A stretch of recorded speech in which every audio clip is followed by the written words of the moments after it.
Hello, my dear friends. All of you, welcome to my class.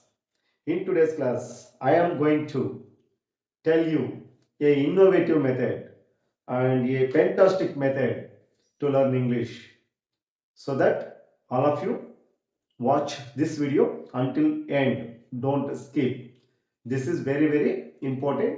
Easy spoken learning English class.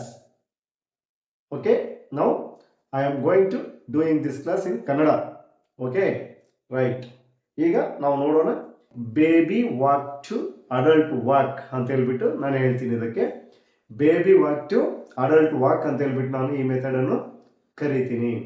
So ಏನ್ baby walk, ಏನ್ adult walk ಅಂತಂದ್ರೆ, so small to big ಅಂದ್ರೆ small sentence ಇಂದ ನಾವು big sentence ಮಾಡ್ತಾ ಹೋಗ್ತೀವಿ.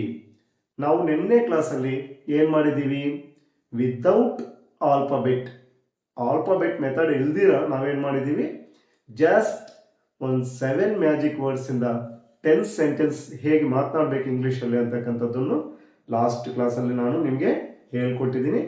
But ಇವತ್ತು ಕ್ಲಾಸಲ್ಲಿ ನಾನು ಹೇಳ್ಕೊಡ್ತಾ ಇದ್ದೀನಿ ಮೈಂಡ್ ಸೆಟ್ ಬ್ರೇಕ್ ಹೇಳ್ತೀನಿ. ಮೈಂಡ್ ಸೆಟ್ ಬ್ರೇಕ್ ಹೇಳ್ಕೊಡ್ತೀನಿ. ಏನಪ್ಪ ಮೈಂಡ್ ಸೆಟ್ ಬ್ರೇಕ್ ಅಂತಂದ್ರೆ, ಸೊ ನಮಗೆ ಇರ್ತಕ್ಕಂಥ ಪ್ರಾಬ್ಲಮ್ ಇಂಗ್ಲಿಷ್ ಅಲ್ಲ, ತಪ್ಪಾದ್ರೆ ಏನು ಅಂತಕ್ಕಂಥ ಭಯ ಅಷ್ಟೇ ನಮ್ಗೆ ಇರ್ತಕ್ಕಂಥದ್ದು. ತಪ್ಪಾದ್ರೆ ಏನು ಅಂತ. ಸೊ ಒಂದು ನೋಡಿ, ನಿಮಗೆ ಒಂದು ಮಗು ನಡೆಯುವಾಗ ಯಾವ ರೀತಿ ಅದು ನಡಿಗೆಯನ್ನು ಕಲಿಯುತ್ತೆ, ಅದು ಬೀಳ್ತಾ ಬೀಳ್ತಾ ಎದ್ದು ನಡೆಯುತ್ತೆ. ಅದೇ ರೀತಿ ನಾವು ಮಾತಾಡ್ತಾ ಇಂಗ್ಲಿಷನ್ನು ಕಲಿತೀವಿ. This is what baby walk to adult walk ಅಂತಕ್ಕಂಥದ್ದು, ರೈಟ್. ಈಗ ನೋಡಿ, ಒಂದು ಮ್ಯಾಜಿಕ್ ರೂಲ್ ಹೇಳ್ಕೊಡ್ತೀನಿ ನಿಮಗೆ. ಈ ಮ್ಯಾಜಿಕ್ ರೂಲ್ ಮುಖಾಂತರ ನಾವು ಇಂಗ್ಲಿಷ್ ಸೆಂಟೆನ್ಸ್ ಅಂದ್ರೆ ಒಂದು ಸ್ಮಾಲ್ ಸೆಂಟೆನ್ಸ್ ಇಂದ ಒಂದು ಮ್ಯಾಜಿಕಲಿ ಬಿಗ್ ಸೆಂಟೆನ್ಸ್ ಆಗಿ ಅದನ್ನು ನಾವು ಮಾಡಿಕೊಂಡು ಹೋಗ್ತೀವಿ. ಮೊದಲಿಗೆ ಸ್ಮಾಲ್, ನಂತರ ಬೇಗ್. ಸೊ ಈಗ ನೋಡಿ ಸೆಂಟೆನ್ಸ್ ಹೇಳ್ತೀನಿ, ಸೊ ನೀವು ಕೂಡ ರಿಪೀಟ್ ಮಾಡ್ಕೊಳ್ಳಿ. ಐ ಈಟ್, ಏನಂತ ಹೇಳಿದ್ದೀನಿ, ಐ ಈಟ್. ಇದನ್ನು ಯಾವ ರೀತಿ ನಾವು ಬಿಗ್ಗರ್ ಸೆಂಟೆನ್ಸ್ ಮಾಡ್ತೀವಿ, ಇದು ಸ್ಮಾಲ್, ಈಗ ಬಿಗ್ ಮಾಡೋಣ. ಇಟ್ ಮೀನ್ಸ್ ಒಂದೊಂದೇ ಪದ ಸೇರಿಸುತ್ತಾ ನಾವು ಬಿಗ್ ಮಾಡ್ತಾ ಹೋಗೋಣ. ಬಟ್ ಇಲ್ಲಿ ಯಾವುದೇ ಗ್ರಾಮರ್ ಅಪ್ಲೈ ಮಾಡಲ್ಲ, ಜಸ್ಟ್ ನಮಗೆ ಸೆಂಟೆನ್ಸ್, ಸಿಂಪಲ್ ಸೆಂಟೆನ್ಸ್ ಅಷ್ಟೇ. ಇಲ್ಲಿ ನಾವು ಪರ್ಫೆಕ್ಟ್ ಕಲಿತಾ ಇಲ್ಲ, ಬಟ್ ನಾವು ಸಿಂಪಲ್ ಇಂಗ್ಲಿಷ್ ಕಲಿತಾ ಇದ್ದೀವಿ. ಐ ಈಟ್, ಇದಕ್ಕೆ ಒಂದು ಪದ ನಾನು ಹಾಕ್ತೀನಿ, ಐ ಈಟ್ ರೈಸ್. ನೀವು ಕೂಡ ನಿಮ್ಗೆ ಇಷ್ಟ ಬಂದಿದ್ದು ನೀವು ಹಾಕೋಬಹುದು. ಓಕೆ, ಐ ಈಟ್ ಏನಾಯ್ತು ಇವಾಗ, I eat rice, right. Next sentence, ಅದನ್ನು ಇನ್ನು ಸ್ವಲ್ಪ ಬಿಗ್ ಮಾಡೋಣ. So I eat rice daily, I eat rice daily. Okay, ಅದಕ್ಕೆ ಇನ್ನೊಂದು ಪದ ಹಾಕ್ತೀನಿ, ಇನ್ನೊಂದು ದೊಡ್ಡ ಸೆಂಟೆನ್ಸ್ ಮಾಡ್ತೀನಿ. I eat rice daily at home, I eat rice daily at home. Okay, I eat rice daily afternoon, I eat rice daily evening. ಏನು grammar ಇಲ್ಲ, just ಪದಗಳನ್ನು ಹೇಳುವುದಷ್ಟೇ. ಓಕೆ, ಇದೇ ರೀತಿ ನಾವು ಇನ್ನ ಮುಂದೆ ನೋಡೋಣ. ಸೊ ನೆಕ್ಸ್ಟ್, ಈಗ ಐ ಗೋ ತಗೊಂಡು ಐ ಗೋ ಇಂದ ಇನ್ನ ನಾನು ಹೇಳ್ಕೊಡ್ತೀನಿ. ಐ ಗೋ, ನಾವು ಎಲ್ಲಿಗೆ ಹೋಗ್ತೀವಿ, ಐ ಗೋ ಅಂದ್ರೆ ನಾವು ಹೋಗ್ತೀವಿ ಅಲ್ವಾ. ಇದನ್ನು ಬಿಗ್ಗರ್ ಮಾಡೋದು ಹೇಗೆ, ಐ ಗೋ ಅಂತಂದ್ರೆ ಒಂದು ಪದ ಸೇರಿಸಿ ಇದಕ್ಕೆ. ನೀವು ಎಲ್ಲಿಗೆ ಹೋಗ್ತೀರಿ, ನೀವು, ನಾನು ಹೇಳ್ತೀನಿ, I go home, I go home. Okay, next step ಅಲ್ಲಿ ಇನ್ನೊಂದು ಅದಕ್ಕೆ ಸೇರಿಸ್ತೀನಿ, I go home evening, I go home evening. Okay, so ಅದನ್ನ ಇನ್ನ ಬಿಗ್ಗರ್ ಮಾಡೋಣವಾ, I go home daily evening, I go home daily evening. ಇಲ್ಲಿ ಯಾವುದೇ ರೀತಿ ಗ್ರಾಮರ್ ಅಪ್ಲೈ ಆಗಲ್ಲ, ನೀವು ಹೇಗೆ ಹಾಕಿ ಮಾತಾಡಿದ್ರು ನಡೆಯುತ್ತೆ. ಸೊ ದಟ್ ನೀವು ಇದೇ ರೀತಿ ಪ್ರಾಕ್ಟೀಸ್ ಮಾಡಬೇಕು.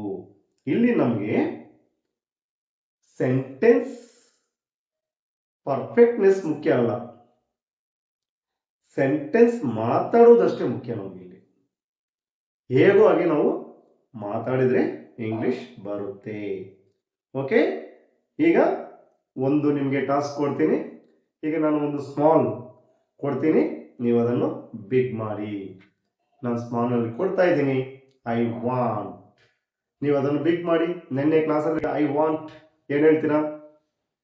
ರೈಟ್, ಟ್ರೈ ಮಾಡಿದ್ರ ಅಂದ್ಕೊಂಡಿದ್ದೀನಿ. ಈಗ ನಾನು ಹೇಳ್ತೀನಿ ನೋಡಿ, ಐ ವಾಂಟ್ ದಿಸ್. ಏನು ಹೇಳ್ತೀನಿ? ಐ ವಾಂಟ್ ದಿಸ್ ಅಂತ ಹೇಳ್ತೀನಿ. ನೆಕ್ಸ್ಟ್ ಇನ್ನೊಂದು ಸೆಂಟೆನ್ಸ್ ಇಲ್ಲ, I want that, I want this today, I want this tomorrow, I want this day after tomorrow, I want this evening, I want this afternoon. Okay, I want this that ಇವನ್ನ ಹೇಳ್ಕೊಟ್ಟಿದ್ದೀನಲ್ಲ ನಾನು, ಅವನ್ನೇ ಹಾಕಿ, ನೀವು ಬೇರೆ ಏನೋ ಹಾಕಬೇಡಿ. ಲಾಸ್ಟ್ ವಿಡಿಯೋ ನೋಡಿಲ್ವಾ? ನೋಡಿ, ಈ ಒಂದು ವಿಡಿಯೋನ ಡಿಸ್ಕ್ರಿಪ್ಷನಲ್ಲಿ ನಾನು ಅದರ ಲಿಂಕ್ ಹಾಕ್ತೀನಿ, ಅದು ಕೂಡ ನೋಡಿ. ಬೇರೆ ಏನು ಹೊಸ ಪದಗಳು ತರಬೇಡಿ. ನೀವು ಇರ್ತಕ್ಕಂಥ ಪದಗಳಿದ್ರೆ ವಾಕ್ಯಗಳನ್ನು ರಚನೆ ಮಾಡಬೇಕಷ್ಟೇ. ಓಕೆ, ನೆಕ್ಸ್ಟ್ ಇದಾದ್ಮೇಲೆ ನಿಮಗೆ ಒಂದು ಸ್ವಲ್ಪ ಸೀಕ್ರೆಟ್ ಅರ್ಥ ಆಯ್ತು ಏನಂತ. ಸೊ ಯಾವ ರೀತಿ ಸೆಂಟೆನ್ಸ್ ಬಿಗ್ಗರ್ ಮಾಡಬೇಕು ಅಂತಕ್ಕಂಥ ಸೀಕ್ರೆಟ್ ಕೂಡ ಈಗ ನಿಮಗೆ ಅರ್ಥ ಆಯ್ತು. ಒಂದು ಸೀಕ್ರೆಟ್ ಪವರ್ ನಿಮಗೆ ಸಿಕ್ಕಿದೆ. ನೀವು ಕೂಡ ಇನ್ನು ಸೆಂಟೆನ್ಸ್ ಮಾಡ್ತೀರಾ ಅಂತಕ್ಕಂಥದ್ದು ನನಗೆ ಗೊತ್ತಿದೆ. ಮತ್ತೆ ಇಂಗ್ಲಿಷ್ ಸೆಂಟೆನ್ಸ್ ಫಿಯರ್ ಅಂತಕ್ಕಂಥದ್ದು ಕೂಡ ಹೋಯ್ತು ನಿಮಗೆ, ಫಿಯರ್ ಅಂತಕ್ಕಂಥದ್ದು ಕೂಡ ಹೋಗಿದೆ. ಈಗ ನೀವು ಸ್ಲೋ ಸ್ಪೀಕರ್ ಅಲ್ಲ, ಇವಾಗ ನೀವು ಗ್ರೋಯಿಂಗ್ ಸ್ಪೀಕರ್. ನಾವು you are a growing speaker. Okay, so ಈಗ ಅದಕ್ಕಾಗಿ ಈ ವರ್ಕ್ ಮಾಡಿ. ಸೊ ನಿಮಗೆ ನಾನು ಟಾಸ್ಕ್ ಕೊಡ್ತಾ ಇದ್ದೀನಿ. ಏನ್ ಟಾಸ್ಕ್ ಕೊಡ್ತಾ ಇದ್ದೀನಪ್ಪ ನಿಮ್ಗೆ ಅಂತಂದ್ರೆ, ಐ ಲೈಕ್. ಐ ಲೈಕ್ ಇಂದ ನೀವು ಈಗ ಸಿಂಪಲ್ ಆಗಿರ್ತಕ್ಕಂಥ ಟಾಸ್ಕ್ ಕೊಟ್ಟಿದ್ದೀನಿ. ಐ ಲೈಕ್ ಇಂದ ನೀವೀಗ ಸೆಂಟೆನ್ಸಸ್ ಮಾಡಿ. ಓಕೆ, ಎಲ್ಲರೂ ಮಾಡಿದ್ದೀರಾ ಅಂತ ಅನ್ಕೊಂಡಿದ್ದೀನಿ. ಈಗ ನನ್ನ turn, this is my turn, ನಾವು ಮೈ ಟರ್ನ್. ಸೊ ಈಗ ನಾನು ಸೆಂಟೆನ್ಸಸ್ ಹೇಳ್ತೀನಿ.